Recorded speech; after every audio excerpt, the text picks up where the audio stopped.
तो आपने वो कहानी सुनी है ना, शेर आया लेकिन शेर आता नहीं है।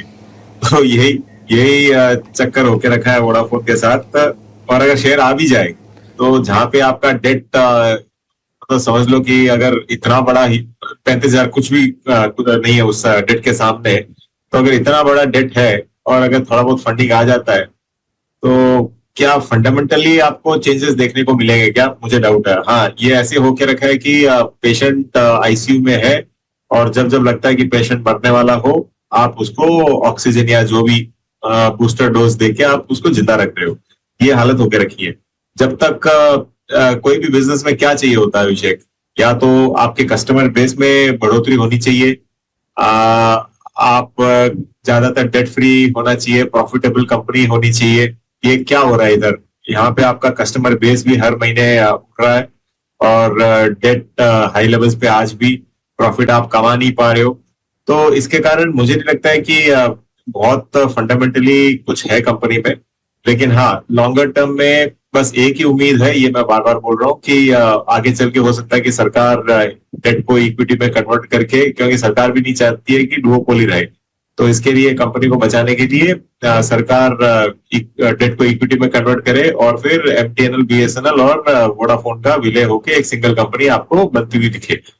तो ये अगर होता है तो हो सकता है कि कंपनी ठीक ठाक करे आगे चल के।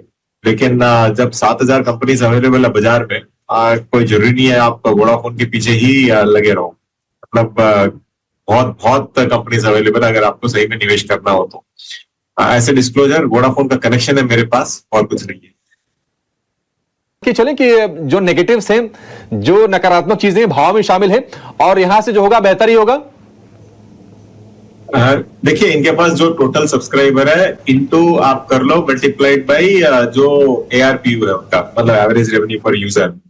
तो जो आरपू है उससे आप मल्टीप्लीकेशन कर लो, फिर आप देखो कितना डेट है और इतना रेवेन्यू। ये तो मैं प्रॉफिट की बात ही नहीं कर रहा हूँ, सिर्फ रेवेन्यू की बात कर रहा हूँ। तो ये लोग सर्विस कर पाएंगे क्या?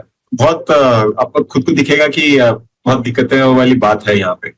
और जैसे मैंने कहा, जब बाजार में इतनी सारी कंपनीज अवेलेबल है, इसके पीछे जो कंफ्यूजन हो, अब मैं बोल रहा हूँ ना, मुझे भी ये नहीं मालूम कि आगे चल के कंपनी में क्या होने वाला है। तो अगर सरकार ऐसा कुछ करती है तो हो सकता है कंपनी बची रहे, नहीं तो ये धीरे धीरे आप समझ लो स्पाइस जेट की कैटेगरी में मैं डाल रहा हूँ इसको भी। एक और चीज थी, देखो टोटली लॉस्ट आउट हो गया मैं भी, तो मतलब मुझे नहीं लगता है कि किसी को इसमें, हाँ ये बोल रहा था कि कंफ्यूजन इतना है कि आप ब्रोकरेज हाउस के रिपोर्ट्स भी देख लो। थोड़े दिन पहले आया था एक रिपोर्ट 3.5 टारगेट, आज आता है कि थोड़ा बहुत पॉजिटिव रहेगा, ऊपर भी जाएगा। तो मैं इसकी मानूं किसकी मानूं? तो मेरा एनालिसिस तो कहता है कि मैं दूर रहना चाहिए, क्योंकि फंडामेंटल अगर कमजोर दिखता है। और देखिए, बाजार इस तरह में है जहां पे ऑल टाइम हाई है, अगर यहाँ पे आपको अगर ये स्टॉक अच्छा नहीं करते हुए दिख रहा है, आगे चल के अगर बाजार में कोई भी करेक्शन आता है तो फिर क्या होगा, ये भी आपको देखना होगा। तो अब मैं कौन सी ब्रोकरेज रिपोर्ट मानूं, आपको बताना पड़ेगा। 3.5 वाली मानूं या फिर ऊपर वाली मानूं? वैसे तो ₹2.5 के भी टारगेट्स हैं, 15 के भी हैं, 24 के भी हैं, पर आप ये भी बता दीजिए, आप कस्टमर तो हैं, पर क्या आप हैप्पी कस्टमर हैं या फिर वहां पे भी दिक्कतें दिख रही हैं आपको? कस्टमर तो सृष्टि मैं 2001 से हूँ।